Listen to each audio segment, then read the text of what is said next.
ابو ہریرہ رضی اللہ عنہ سے ایک حدیث بیان ہوتی ہے، ان اللہ تعالی یقول یا ابن آدم تفرغ لعبادتی املا صدرک غنیا واسد فقرک واسد فقرک۔ کیا ٹرانسلیشن ہے؟ ابو ہریرہ رضی اللہ عنہ سے رپورٹ ہوا کہ نبی صلی اللہ علیہ وسلم نے کہا کہ اللہ سبحانہ تعالیٰ کہتے ہیں، یہ حدیث قدسی ہے، جو حدیث میں اللہ تعالیٰ کی طرف سے بات ہے نا اسے حدیث قدسی کہتے ہیں، کہا کہ او سن آف ایڈم، اے آدم کے بچے، busy your self with my worship, اپنے آپ کو فارغ کر لے میری عبادت کے لیے، اس کا کیا ہوگا تجھے reward? I will fill your heart with riches and elevate your poverty, میں تیرے دل کو غنی کر دوں گا، میں تجھے کنٹینٹ کر دوں گا، میں تیری ٹینشنز کو دور کر دوں گا، تیرے برڈنز کو ہلکا کر دوں گا، اور میں تیری پاورٹی کو ایلیویٹ کر دوں گا، یعنی ختم کر دوں گا۔ نماز میں رزق ہے، اس سے یہ ثابت ہوتا ہے نماز رزق کو بڑھاتی ہے۔ تو دیٹ حدیث از سو ٹچنگ ٹو می، یہ میں نے جب سنی تھی اٹ ٹچڈ می سو مچ کہ ہم کتنا فارغ کرتے ہیں اللہ کے لیے اپنے آپ کو۔ ہمارے پاس دنیا جہان کی چیزوں کا ٹائم ہے، لوگوں سے ملنے کا ٹائم ہے، ریلیٹیو سے ملنے کا ٹائم ہے، پرائیورٹی کی بات ہے نا۔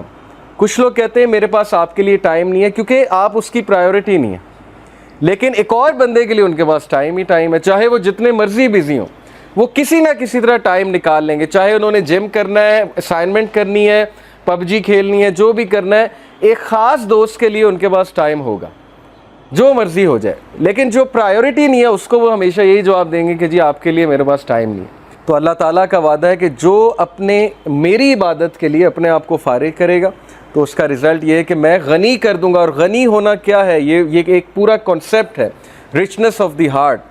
many of us are rich from our clothing, rich from our material outlook، but ہم میں سے کتنے لوگ اصل میں دل سے غنی ہیں؟ دل کا غنی ہونا کیا مراد ہے؟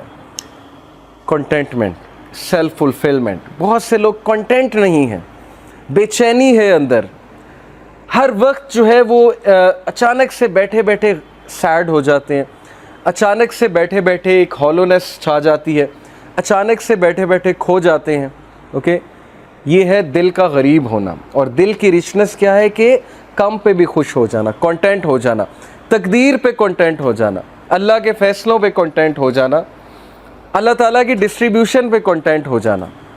اور دل کی رچنس سے یہ بھی مراد ہے کہ اپنے دل میں کوئی کجی محسوس نہ کرنا، کوئی ریجیڈیٹی محسوس نہ کرنا اچھے کاموں کے لیے۔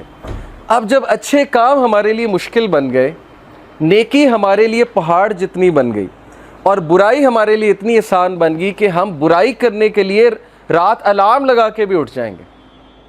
آئی نو دس کہ ظاہر ہے کہ جب ایک برا کام کرنا ہوتا ہے تو اس کے لیے کچھ بھی ہو جاتا ہے۔ جیسے ایک دنیاوی کام کرنا ہو، آپ رات 2 بجے اٹھ کے بھی 4 بجے اٹھ جائیں گے، میں آپ کو گارنٹی دے رہا ہوں۔ پتہ لگے صبح کانسرٹ ارینج کرانا ہے، اسکول میں 5 بجے پہنچنا ہے، مینجمنٹ ٹیم میں وہ عاطف اسلم آ رہا ہے، اس کا کانسرٹ ہے، رات 2 بجے سو کے 5 بجے اٹھ جائیں گے ہم۔ پرائیورٹی ہے نا، اور دنیا ہے۔ تو ظاہر ہے کہ جب نیکی مشکل ہو جائے، برائی آسان ہو جائے، تو پھر اس کا مطلب ہے کہ دل میں غربت ہے، دل غریب ہے، دل میں رچنس نہیں ہے، کنٹینٹمنٹ نہیں ہے۔ تو اگر آپ چاہتے ہیں آپ کا دل بڑا ہو، آپ کے دل میں رچنس ہو، تو فارغ کریں اپنے آپ کو، ٹائم نکالیں اللہ تعالیٰ کے لیے، اور پھر دیکھیں آپ کے مسئلے کیسے حل ہوتے ہیں۔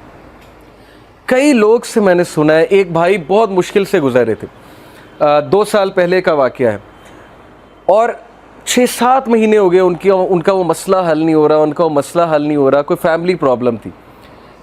اور ایک دن مجھے ملے and he was so happy، اور انہوں نے مجھے ایک سینٹینس کہا جو میں کبھی نہیں بھولوں گا۔ انہوں نے کہا کہ علی بھائی all it took was one تہجد، that's it، لیکن 6 مہینے مجھے کبھی ٹائم نہیں ملا، مجھے لوگوں سے ملنے کا ٹائم مل گیا، مجھے لوگوں سے کہانیاں سنانے کا ٹائم مل گیا، لوگوں کی سننے کا ٹائم مل گیا، لیکن تہجد کا ٹائم نہیں مل رہا تھا۔ all it took was one تہجد، اور میرا مسئلہ حل ہو گیا۔